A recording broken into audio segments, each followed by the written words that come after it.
कोई भी संख्या परिमेय संख्या यानी कि रेशनल नंबर तब कहलाती है, उसके लिए हमारे पास मुख्य तौर पे चार शर्तें हैं। सबसे पहली बात, पी बट्टे क्यू की रूप की होनी चाहिए। पी बट्टे क्यू की रूप की होने का मतलब, इसको अगर हम आसान शब्दों में समझे तो अंश बट्टे हर के रूप की होनी चाहिए। दूसरा, q does not equal to, q जो है यहाँ पे हर में आया हुआ था, इसका मतलब कि हर जीरो नहीं होना चाहिए, क्योंकि अगर हर जीरो हो जाएगा तो संख्या जो है अपरिभाषित हो जाती है। नंबर तीसरा, पी और क्यू पूर्णांक यानी कि इंटीजर होने चाहिए। इंटीजर हम पहले पढ़ चुके हैं। इंटीजर यानी कि dot dot dot -4 -3 -4 0 1 2 3 4 dot dot dot dot. चौथा, पी तथा क्यू सहभाज्य हो। सहभाज्य का मतलब हुआ पी तथा क्यू में केवल एक का भाग जाता हो। अब अगर ये चारों कंडीशन सेटिस्फाई होंगी तो कोई भी संख्या परिमेय संख्या हो जाएगी। एक आसान सा उदाहरण लेते हैं। अगर कोई हमसे पूछे कि 4/9 परिमेय है या नहीं, तो 4/9 की पहली शर्त क्या है? पी बट्टे क्यू के रूप की होनी चाहिए। तो 4/9 को हम कह सकते हैं अंश बट्टे हर यानी कि पी बट्टे क्यू कह सकते हैं। तो पहली कंडीशन सेटिस्फाई इसमें हो रही है। दूसरी कंडीशन जो हर है यानी कि क्यू जीरो नहीं होना चाहिए। इस वाले केस में पी की जगह पे 4 आ रहा है, क्यू की जगह पे 9 आ रहा है, तो क्यू यहाँ पे जो है इस बार ये 9 है, जो कि जीरो के बराबर नहीं है, यानी कि हर जीरो नहीं होना चाहिए। सीधी सी बात है। अगर हम नॉर्मल शब्दों में लिखें कि 9 जो है जीरो के बराबर नहीं है। तीसरा, पी और क्यू जो है पूर्णांक होने चाहिए। यहाँ पे पी कितना था? 4 आया है। क्यू कितना था? यहाँ पे 9 है, जो कि पूर्णांक होते हैं। तीन कंडीशन यहाँ पे सेटिस्फाई होगी। नंबर चौथा, अगर मैं 4/9 की बात करूंगा, वैसे तो इसके गुणनखंड में 2 और 2 आएगा, इस गुणनखंड में भी 3 और 3 आता है। अपने आप में दोनों ही संख्या अभाज्य नहीं है, लेकिन पर सहभाज्य। सहभाज्य का मतलब यह है कि इसमें और इसमें एक के अलावा किसी और संख्या का भाग ना जाए। तो इन दोनों में ही एक के अलावा किसी और संख्या का भाग नहीं जाता है, इसलिए ये दोनों ही सहभाज्य है। अब चारों ही कंडीशन सेटिस्फाई हो रही है, तो इसका मतलब ये हो जाएगा कि 4/9 जो है एक परिमेय संख्या है। अगर हम 4/9 की जगह रख दें केवल 4, एक दूसरा उदाहरण हम ले लेते हैं। तो पहली कंडीशन की उसको हम पी बट्टे क्यू के रूप में लिख सकते हैं या नहीं लिख सकते हैं? हम 4 को 4/1 कह लेते हैं। पी की जगह पे हमारा 4 आ गया है और क्यू की जगह पे 1 आ गया है। अब जो है दूसरी कंडीशन, हर जीरो नहीं होना चाहिए। इस कंडीशन में हर जो है हमारा 1 है, जीरो के बराबर नहीं है। पी और क्यू पूर्णांक होने चाहिए। पी हमारा 4 आया है इस कंडीशन में, और क्यू हमारा 1 है, दोनों ही पूर्णांक होते हैं।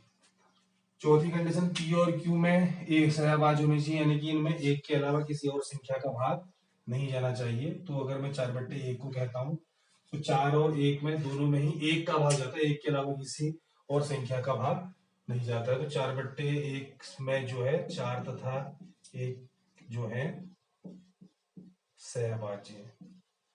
इस कंडीशन से भी क्या है, 4 एक परिमेय संख्या है। अब हमारे कोर्स में यानी कि 10th में हमसे पूछ लेता है, सिद्ध करो कि √2 एक अपरिमेय संख्या है। अब अपरिमेय संख्या क्या होती है?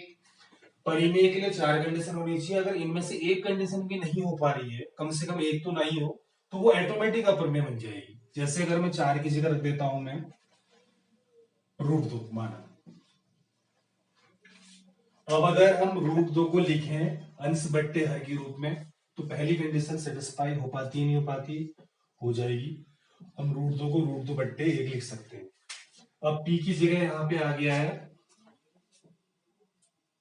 √2 और q की जगह पे आ गया 1। q की जगह पे आ गया 1, तो सीधी सी बात है कि 1 जीरो के बराबर नहीं है, यानी कि हर जीरो के बराबर नहीं है, तो दूसरी कंडीशन भी सेटिस्फाई हो गई। तीसरी कंडीशन में क्या है कि p और q पूर्णांक होने चाहिए। p की वैल्यू यहाँ पे √2 है, q की वैल्यू यहाँ पे 1 है। लेकिन क्या हो गया कि इसमें से ये जो 1 है ये तो पूर्णांक होता है, लेकिन ये जो √2 है ये पूर्णांक नहीं होता है। क्यों नहीं होता है? क्योंकि जब हमने इसकी वैल्यू निकाली थी कक्षा 9th में, तो 1.41 के आसपास लगभग आ रही थी, यानी कि दशमलव नहीं आ रही, तो क्या हो गया कि ये पूर्णांक नहीं है।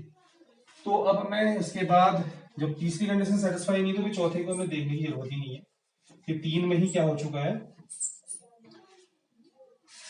3 कंडीशन में ही यह जो है तीसरी कंडीशन पूरी नहीं हो पा रही है। ये दोनों ही पूर्णांक होने चाहिए, इनमें से पी जो है पूर्णांक नहीं आ पाया, तो इसलिए क्या हो जाएगा, यह एक अपरिमेय संख्या हो जाएगी।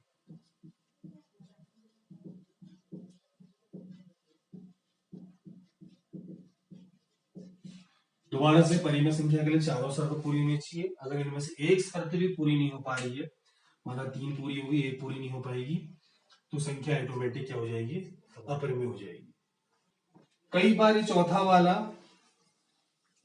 थोड़ा सा कंफ्यूजन भी कर लेता है। तो सीधी सी बात है, कोई भी संख्या जो है परिमेय संख्या तब होगी, उसको अगर हमने परिमेय संख्या के रूप में चेक करना है नियमों के आधार पर, तो सबसे पहले उसको ना सरलतम रूप में ले आना है। जैसे अभी इससे पहले वाले पार्ट में मैंने बताया था कि 4/9 क्या है, परिमेय संख्या है, इसमें चारों नियम जो है अप्लाई हुए थे। अब अगर 4/9 की जगह मैं क्या कर दूं, 8/18 कर दूं। अगर सवाल पे वो क्या पूछ दे, 8/18 पूछ दे। अब ये परिमेय संख्या है या नहीं, तो इसको हम लिख सकते हैं p/q के रूप में, 8/18 के रूप में लिख सकते हैं नॉर्मली, ठीक है। तो p हमारा 8 हो जाएगा, q हमारा 18 हो जाएगा, q 0 के बराबर नहीं भी आएगा, p और q पूर्णांक पे होंगे, p और q सहभाज्य नहीं हो पाएंगे उस कंडीशन में, क्योंकि आपस में इनमें एक के अलावा 2 का भी भाग जा रहा होगा। तो इसका मतलब ये नहीं कि ये अपरिमेय संख्या होगी, ऐसा नहीं है। कहने का मतलब ये है कि अगर कोई भी संख्या हमें दी गई है, तो सबसे पहले उसको हमने उसकी तुल्य भिन्न निकाल के सरल कर लेना है। जैसे अगर हम 8/18 के बारे में पूछ रहा है, तो हमने चेक करते वक्त सबसे पहले अगर इसमें देखा तो इसमें जिसका भाग जा रहा है दोनों में 2 का भाग है, तो पहले काट लेना है। तो पहले क्या काटा तो कितना हो जाएगा, 4/9 हो जाएगा। अब हमने नियम अप्लाई करने हैं, और नियम अप्लाई करेंगे तो अब ये क्या आ जाएगी, ये आ जाएगी परिमेय आ जाएगी, ठीक है।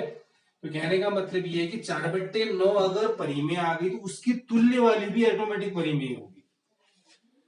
तो इससे जो चौथा वाला है ये मेन है, इसको हमने देखो समझ लेना है। कोई भी अगर हमें संख्या दी है, तो पहले उसे सरलतम रूप में ले आना है, पूरा काट पीट कर लेनी है, और सरलतम रूप में अगर हम ले आएंगे तो फिर चौथे को चेक करने की जरूरत ही नहीं है, फिर 1 2 3 से ही हो जाएगा।